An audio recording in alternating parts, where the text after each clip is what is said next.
Command control के तहत 24/7 हमारा 24 घंटा चलता है। 8-8 घंटे का ड्यूटी है। हम बीच बीच में आते हैं, उसका निरीक्षण भी करते हैं। जो कंप्लेन आता है उस पर एक्शन का हम लोग मॉनिटरिंग प्रॉपर करवाने का, हमारे सेक्रेटरी हो, डायरेक्टर हो या हम हैं, देखते हैं। उसका असर भी पड़ता है। आज उसी का असर है कि बिहार के अंदर ओवरलोडिंग, अवैध खनन, बृहत बड़े गाड़ी का लगभग बंद है। आज जितने को हमने इनाम दिया है सब छोटी गाड़ी ट्रैक्टर का, ये स्पष्ट प्रमाण है। और हमने लक्ष्य भी प्राप्त कर लिया के नज़दीक पहुंच गए हैं। 3252 करोड़ के लगभग हमने राजस्व प्राप्त किया है। पिछले बार 3500 करोड़ से ऊपर था। इस बार उस लक्ष्य को भी पार करेंगे, जबकि 78 घाट लोगों ने सरेंडर किया है। एक गिरोह, एक माफिया ग्रुप ने मिल करके 600 करोड़ का नुकसान का व्यवस्था बनाया था कि बार बार टेंडर निकलने के बाद भी लोग नहीं भर रहे हैं। कहीं न कहीं ये एक साजिश नज़र आती है। लेकिन हमने स्पष्ट कर दिया अपने सचिव को कि ऐसे लोग जो घाट सिलेंडर किए हैं दोबारा उसमें पार्टिसिपेट नहीं करें, और उनके डायरेक्टर, पार्टनर कोई भी अलग नाम से भी कंपनी लाए तो उन पर भी नज़र रखें, ताकि विभाग के साथ, सरकार के साथ इस तरह की साजिश करने वाले को हम लोग सजा दे सकें। नियम के अनुकूल जरूर हम लोग इसका संशोधन भी करेंगे और व्यवस्था भी बनाएंगे। सवाल उठा है कि जिस तरीके से अपराध बढ़ रहा है, मुजफ्फरपुर की घटना, मुजफ्फरपुर भी बहुत दिनों बाद जो निकले और मुजफ्फरपुर भी गए, वहाँ किसी मुंडे जिसे पुलिस की गोली से मौत हुई, उस परिवार से। देखिए, नेता प्रतिपक्ष आरोप तो लगाएंगे, लेकिन आरोप और घटनाओं की समीक्षा करनी चाहिए, बतानी चाहिए कि जो घटनाएं घटित हो रहा है उस पर एक्शन हो रहा है कि नहीं। सरकार सजगता के साथ कार्रवाई कर रही है और कानून का राज हर हाल में स्थापित होगा। कोई भी उस तरह के मानसिकता के लोग जो अराजकता उत्पन्न करना चाहेंगे,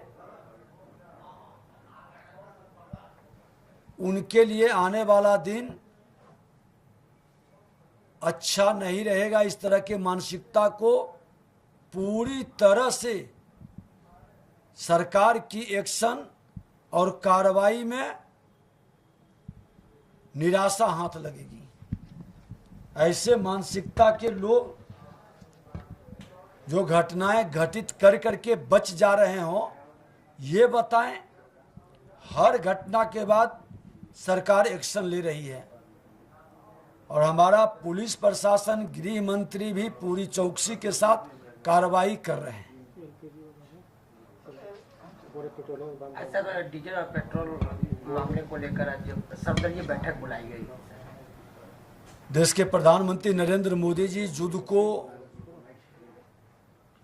लेकर के सदन में अपना वक्तव्य दिए। आज सर्वदलीय बैठक के माध्यम से युद्ध के पड़ने वाले प्रभाव पर भी विमर्श करेंगे।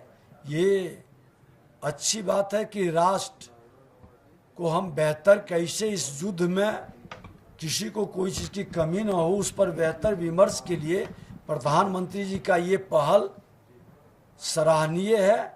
और पूरा देश एकजुटता के साथ प्रधानमंत्री जी के साथ खड़ा है। ये संदेश सदन से सड़क तक जा रही है। लेकिन नेता प्रतिपक्ष ने कहा कि आने वाले दिनों में इसकी दाम बढ़ेगी और सरकार पूरी तरीके से विफल हो चुकी है, इससे फॉरेन पॉलिसी फेल हो गई है। देखिए, नेता प्रतिपक्ष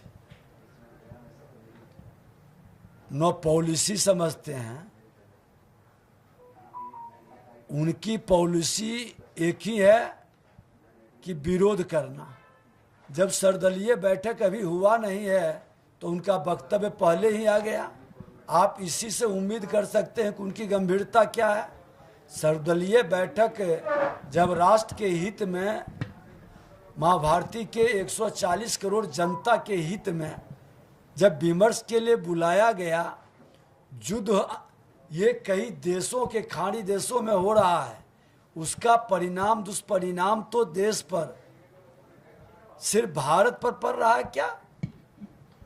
ये कई देशों का मामला है और भारत देश के प्रधानमंत्री नरेंद्र मोदी जी के कारण आज राष्ट्र पूरी सबलता के साथ, सक्षमता के साथ विश्व के नेतृत्व के सामने अपने लोगों को बचा भी रहा है और उसकी आवश्यकता की पूर्ति के लिए प्रतिबंध के बावजूद हमारा सामान हमारे देश के अंदर आ रहा है। इस पर बोलना चाहिए, शाबाशी देनी चाहिए।